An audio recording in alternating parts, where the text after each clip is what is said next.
শিক্ষার্থী বন্ধুরা, দেখো বোর্ডে দুইটি চিত্র লিখেছি। এখন প্রশ্নে যদি বলে যে এই প্রথম চিত্রে যে সেলগুলো আছে, সেলগুলো যদি দ্বিতীয় চিত্রের সেলের মতো বানাতে চাই, তাহলে আমাদের করণীয় কি বা HTML এ কি ধরনের কাজ করতে হবে। তো চলো আমরা কি করি, আমরা একটা প্রশ্ন লিখি যে চিত্র একের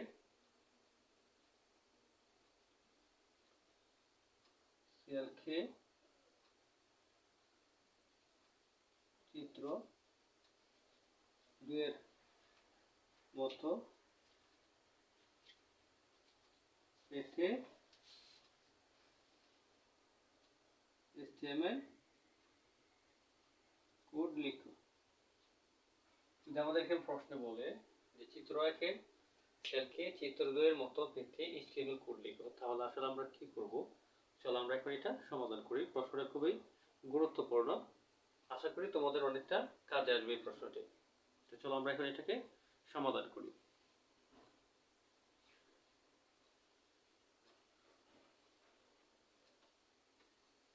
প্রথমে আমরা কি লিখব, HTML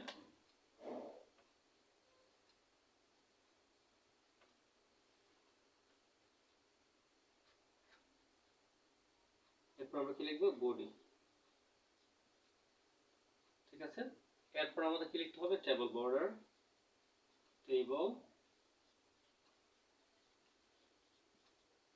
দিলাম 1 পিক্সেল।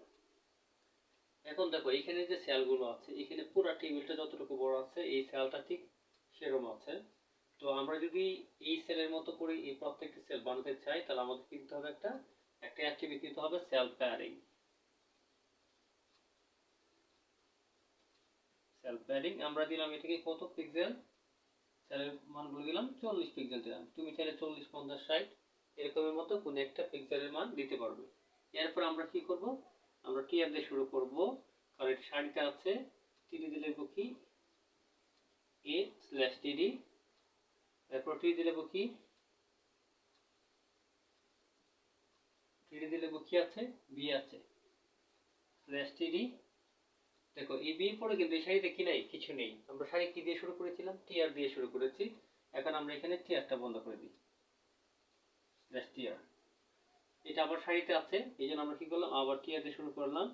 এখন টিডি কি আছে, c/td, আবার টিডি দিয়ে শুরু করলাম, আছে ডি, টিডি বন্ধ করে দিলাম, /td। এর পরে এই সারিতে কি নাই, আর কিছু নেই। কি দিয়ে শুরু করেছিলাম সারি, টিআর দিয়ে। আমরা এখন এই টিআরটা বন্ধ করে দেব। দেখো এরপরে টেবিলের আমাদের যাবতীয় কাজগুলো যা আছে করে ফেলেছে, আমাদের কোনো ডাটা লেখার বাকি বা নেই, অথবা সেল লেখার বাকি নেই। আমরা এখন কি করব, এখন আমরা কি করব, টেবল বন্ধ করে দেব, বডি বন্ধ করে দেব, HTML বন্ধ করে দেব। তাহলে আমরা কি লিখব, আমরা লিখব কি, /table/body/HTML। এই হলো তোমার কি, যে প্রথম টেবিল থেকে অর্থাৎ চিত্র থেকে, অর্থাৎ প্রথম টেবিলে যে সেলগুলো আছে, এই সেলগুলোকে দ্বিতীয় চিত্রের সেলের মতো করে অর্থাৎ বড় করে দেখানোর জন্য আমাদের কি করতে হবে, একটা সেল প্যাডিং অ্যাট্রিবিউট ব্যবহার করতে হবে। টেবল বর্ডারের মধ্যে আমরা সেল প্যাডিং এর বিভিন্ন ভ্যালু দিয়ে কি করি, বাস্তবায়ন করার চেষ্টা করি অথবা কোডিং করি, তাহলে কি হবে, প্রত্যেকটা সেল স্বাভাবিক সেলের থেকে অর্থাৎ ডিফল্ট আকারে যে সেলগুলো থাকে তার থেকে কি হবে, বড় আকারে দেখাবে। কিসের উপর ভিত্তি করে, অর্থাৎ সেল প্যাডিং এর ভ্যালুর উপর অথবা পিক্সেলের উপরে যে মানগুলো থাকবে সেই মানের উপর ভিত্তি করে সেলগুলো কি হয়ে যাবে, বড় হয়ে যাবে।